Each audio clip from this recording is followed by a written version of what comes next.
ભાવ અભાવ અને લગાવ જ્યારે હદથી વધી જાય ત્યારે માણસનો સ્વભાવ બદલાઈ જાય છે. પૂજ્ય શ્રી પ્રફુલ્લભાઈ શુક્લ. કિલ્લાપારડી ભાગવત કથામાં રૂક્ષમની વિવાહ ઉત્સવ ઉજવાયો. કિલ્લાપારડીના શ્રી ધીરુભાઈ સત્સંગ હોલમાં ચાલી રહેલી વિશ્વ વિખ્યાત કથાકાર પૂજ્ય શ્રી પ્રફુલ્લભાઈ શુક્લની 892મી ભાગવત કથામાં આજે રૂક્ષમની કૃષ્ણ વિવાહ રંગે ચંગે ઉજવાયો હતો. સોહલા પરિવાર ભગવાન શ્રી કૃષ્ણની જાન લઈને આવ્યા હતા. શ્રીમતી વનિતાબેન પટેલે રૂક્ષમની પક્ષે કન્યાદાન કર્યું હતું. વ્યાસપીઠ પરથી પ્રફુલ્લભાઈ શુક્લે કહ્યું હતું કે ભાવ અભાવ અને લગાવ હદથી વધી જાય ત્યારે માણસનો સ્વભાવ બદલાઈ જાય છે. આજે કથામાં ઉમરગામના ધારાસભ્ય શ્રી અને પૂર્વ મંત્રી શ્રી રમણલાલ પાટકરજી એ ઉપસ્થિત રહીને શ્રોતાઓને પ્રાસંગિક ઉદ્બોધન કર્યું હતું. શ્રી અસિત ગુરુ દેસાઈ આયોજિત શ્રીમદ ભાગવત કથામાં ઉજ્જૈનથી પૂજ્ય ઈશિતાદિદી સાધ્વી શ્રીમતી ભાવનાબેન પંડ્યા, શ્રીમતી વર્ષાબેન કસારા, ભોજનદાતા શ્રી કાળુભાઈ આહિર, શ્રી કીર્તિભાઈ પંચાલ, શ્રીમતી દેવયાનીબેન ઉપાધ્યાય, તિઘરા, કે. ટી. પટેલ, અજયભાઈ શાહ ઉપસ્થિત રહ્યા હતા.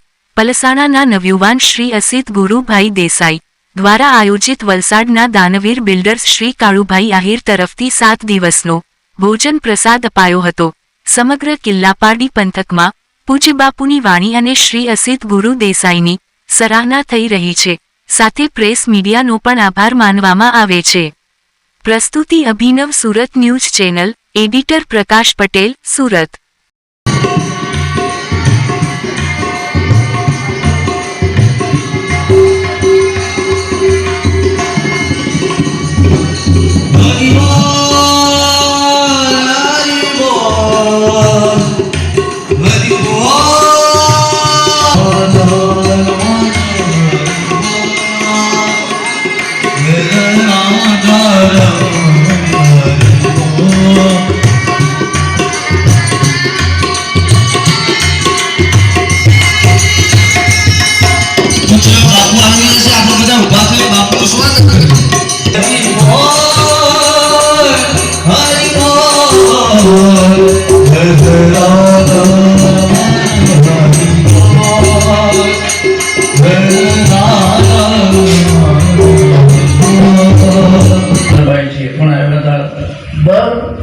સમૂહ લગ્ન ઉત્સવની અંદર ગરીબ દીકરીઓને જેનું કોઈ ન હોય એના મા બાપ બનીને રમણભાઈ પાટકરજી કન્યાદાન કરે છે. એક બહુ મોટું ભગીરથ કાર્ય ઉમરગામ તાલુકાની અંદર એમના દ્વારા થઈ રહ્યું છે.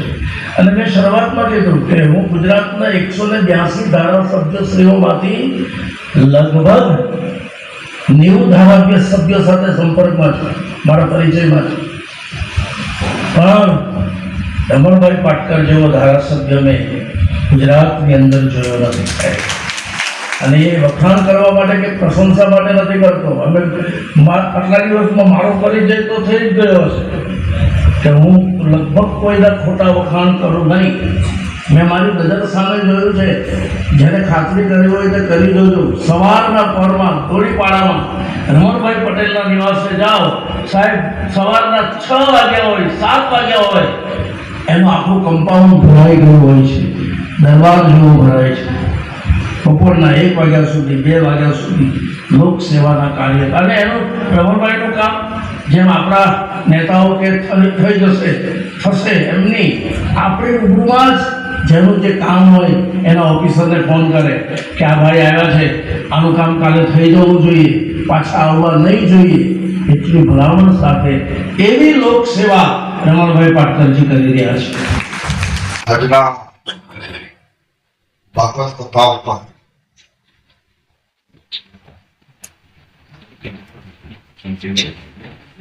વ્યાસપીઠ પર બેસવા ખૂબ જ વિદ્વાન અને જેમના વાણીની અંદર સરસ્વતીની સેવા છે એવા પરમ પૂજ્ય સંત સ્વામી શ્રી પ્રફુલ્લભાઈ શુક્લજી મારી સાથે ઉપસ્થિત રહ્યા हमारा जिला पंचायत का मानव सदस्य गमदास वर्षा दिलीप भाई भंडारी दीपक भाई मिस्त्री આપ સૌ અહીંયા કથા શ્રવણ કરવા માટે કેટલા ભક્તજનો ભાઈઓ ગઈકાલે માટે બે કથામાં જવાનું હતું. એક ઓકીલાબેન ભાટીનંદન કથા કરતા છે અને એક ભરૂચમાં મને બોલવાનું આપ્યું કે એમને કહ્યું કે આપણા જે ધાર્મિક ગ્રંથો ભાગવત કથા છે, રામચરિત્ર છે, ગ્રંથો ત્યારે પણ યાદગીરી ઉપર બેસી પરંતુ સંતો આપણને વાણી શ્રવણ કરાવે છે. તો એમાં હકીકતની અંદર આપણે જોઈએ તો રામના કથામાંથી આપણે આપણા જીવન કઈ રીતે કોઈ આપણા જીવનની અંદર પરિવર્તન કરવા